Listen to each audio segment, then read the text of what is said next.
جزائر العزة والكرامة، جزائر مرجعية الثورة، لكنها أيضا جزائر مرجعية الطرق الصوفية، فأغلب طرقنا الصوفية منبعها الجزائر ومرجعيتها الجزائر، وخصوصا في القارة الإفريقية مع بعض دولنا في المشرق وحتى في الخليج والدول الإباضية يأخذون الأغلب مرجعيتهم من هنا، ناهيك عن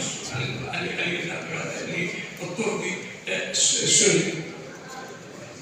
توفرت لنا، وهذا مهم أن القيادة الجزائرية وهم هنا الرئيس عبد المجيد تبون أن انتبه إلى أن الجزائر مرجعية فعلا في التحرر وفي الجهاد وفي النضال، لكنها أيضا مرجعية في التصوف، مرجعية في قيادة الأمة الإسلامية. وأشكر كذلك مؤسسة آل الشيخ التي كانت في الموعد ولعبت الدور خير الدليل ملتقى لها.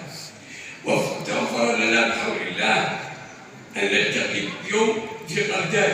قرداي رمز الوحدة الإسلامية، رمز التعايش السلمي، رمز الأخوة الإسلامية. توفر لنا أن نلتقي في أيام أعاد المجاهدون الإسلاميون، أعاد الغزاويون المجد والأمل والروح إلى هذه الأمة لتتحرر فلسطين كاملة من النهر إلى البحر، ليس في حل الدولتين ولا الثلاثة، بل فلسطين كاملة، ليس بالمبادرات العربية أو الإسلامية أو الأوروبية، بل بالجهاد والمسجد ومخير القوة، لا يشترط إلا بالقوة.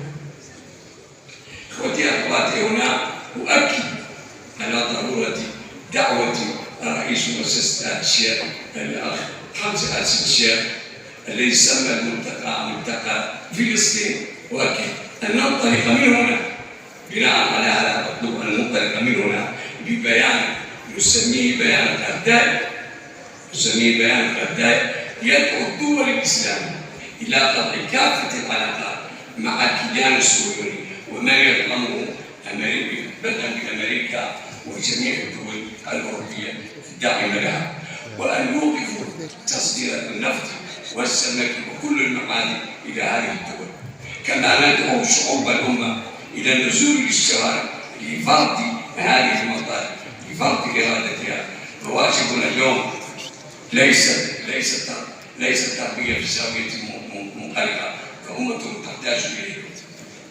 الرسول صلى الله عليه وسلم الذي كان قدوتكم رب النفوس طبعا بذكر والقرآن الكريم بالجهاد وبالعمل، هكذا قام الصحابة رضوان الله عليهم. وواجبنا اليوم أن نحرك أمتنا، فأمتنا في سبال خطير. توجيه ثاني لمشايخنا أن نأخذ في انطلاقا من موقعنا في قرداي أن نبدأ عمل الإسلام جادا، يبدأ بدعوة كل القوائم الإسلامية لملتقياتنا مستقبلا ولمخرجاتنا، بدءا بإخوتنا الشيعة وإخوتنا الإباضية.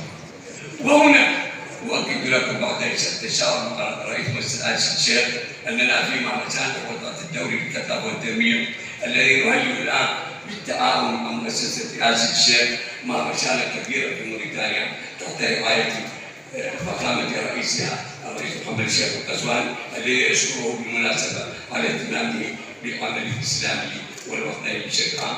نزلنا مهرجانا كبير سنعمل على دعوة كافة إخواننا من الشيعة ومن الإباضية، لأن الأمة تواجه من التحدي ومن التآمر ما يجعلنا ننسى أو نتناسى كل خلافاتنا الداخلية لنواجه عدونا الحقيقي وعدو الله ورسوله الصهاينة وأعوانهم.